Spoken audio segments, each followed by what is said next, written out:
Good afternoon. My name is Irvin Rosenfeld. I'm the second longest patient in the United States receiving medical cannabis provided by the federal government. Again, as we all mentioned here before, I wish we were standing here on this podium now with Bob Randall here, but yeah, he's definitely in the spirit. Yes.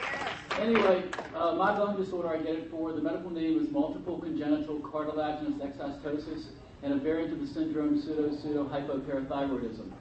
In layman's terms, it means bone tumors on the end of long bones, on all my long bones in my body, which mostly grow outwardly, growing into the muscles and veins, making it very easy to tear muscles and tear veins, plus makes it very easy to cause considerable pain. Now, this disorder hit me really mostly at age 13. I started having numerous operations, taking all kinds of numerous prescriptions, including Darvon, codeine, Dilaudid, all different medicines and everything else. But those were prescribed, those were legal, so that was okay to take. In high school, I was relegated to a homebound teaching because I was having surgeries every year, and in Virginia, they were scared if I hurt myself on the school grounds, I would sue the school system. So I had the best teachers in the school system coming to me 5 o'clock in the afternoon, teaching me at home private tutoring. So that was a really good education. So when I graduated, I wanted to try college. Before I did that in high school, because I didn't go to school and because I was a good spokesperson, and I was against illegal drugs, they would have me come to assemblies and speak to kids, saying, why would a healthier person use an illegal drug when here I am having to take all these legal drugs? I'd hold up my baggie with all the prescriptions and say, you know, you really shouldn't use illegal drugs. Went to college in Miami because of warm weather, and I actually moved down to Miami to move in with a girlfriend of mine, and she smoked marijuana, and we broke up. I kicked her out. About 30 days later, I wasn't making any friends in high school and in college, and so therefore, I finally gave in to peer pressure and tried marijuana. It was totally benign. It didn't do anything to me. I thought it was pure garbage. And so if that's all it took to be accepted by my peers in college, well, so be it. So about the 10th time I did it, I was sitting playing a game of chess, and up to that point, for the last 5 years, I've not been able to sit for more than 10 to 15 minutes because of the tumors all over my body, and especially my legs. So immediately I thought, what way did I take all the narcotics I had, which was morphine, which was Quaalude, which was muscle relaxants, which was anti-inflammatory drugs, you name it, I had it. And it dawned on me I hadn't taken anything for 4 to 5 hours.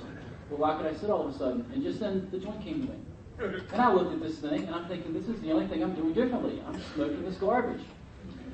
So at that point, I figured, well, let me call my doctor in Virginia and see if there's any medical benefit in marijuana. I contacted him. He never heard of it. I then contacted my family. My great uncle was one of the heads of pediatrics at Johns Hopkins. My regular uncle taught pediatrics at Yale. My sister taught nuclear medicine at Duke. So I had a very good medical backdrop. That was one reason I was able to survive, because I was told at age 10 I wouldn't outlive my teenage years. So I told him what I had found out, that maybe marijuana might work. We researched it, and lo and behold, we found that it had been used, as you learned today, for centuries, for anti-inflammatory, for muscle relaxant, for pain control.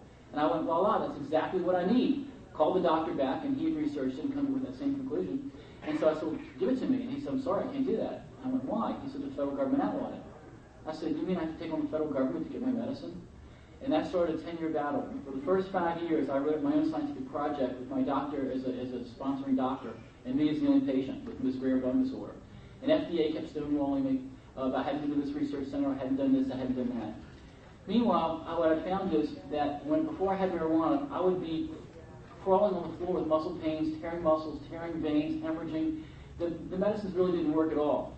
Marijuana now, when I did have it, it did enhance the use of Dilaudid, so I didn't have to take as much Dilaudid, so it did work in that respect. Also, I didn't have these debilitating pulls, these hemorrhages, these crying, these screaming fits of not being able to walk for 2 days because of the tearing of the muscles with these tumors wrapped around me.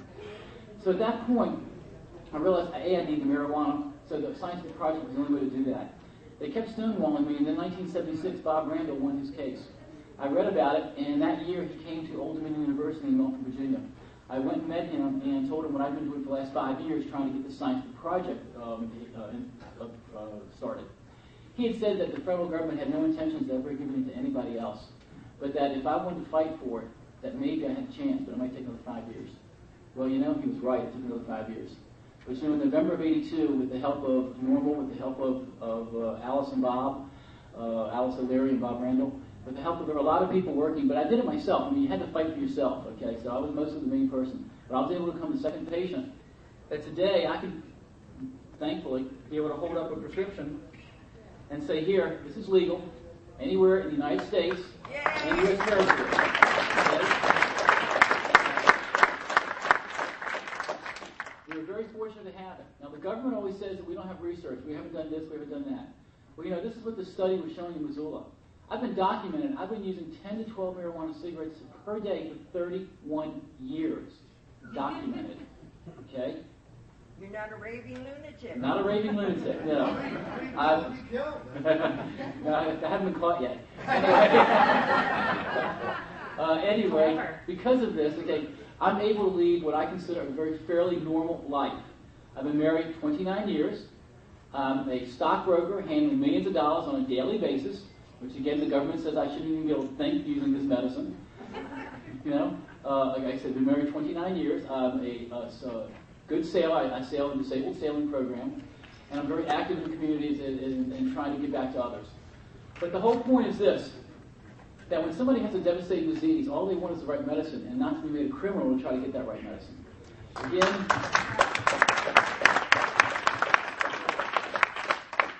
I have a physician over there, Dr. Juan Sanchez Ramos, who was on my project for 5 years. And one thing I reminded him, and I remind all doctors, it's good to have a caring doctor. It's hard to find, just like a good stockbroker. They're difficult to find, but they're out there. So you have a good caring broker, you have a good caring physician. They don't want their hands tied behind their back. Okay, well that was what was happening with Dr. Sanchez Ramos. But now, okay, no one else can get it. The program was shut down, which is a sad aspect of it, because so many other patients could use it. So what this study is trying to show is, hey, look, here is somebody, a guinea pig for 31 years that's been using this. And as y'all will see, I'm in great shape, okay, for my age. My age, right? It's a little before you sit there, okay? We're the ones who have to get up and talk, okay? The doctors can't do it. They're harassed by DEA. Regular individuals can't do it. They can be persecuted, their jobs, whatever. I'm fortunate enough that all my clients know I use this as a medicine. They know I was coming out here. They were applauding me that I was coming out here.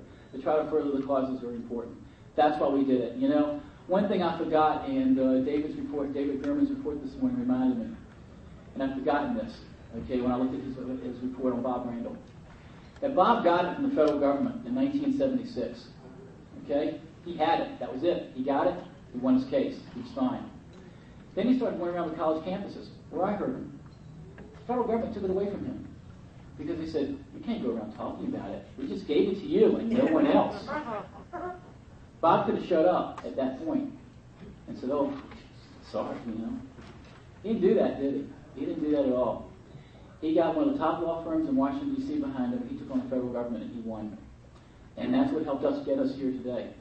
And even though we're getting persecuted and bothered by DEA and everybody else, we're still going to stand up for our rights. And say, here we are, we're patients, it works for us. Thank you very much.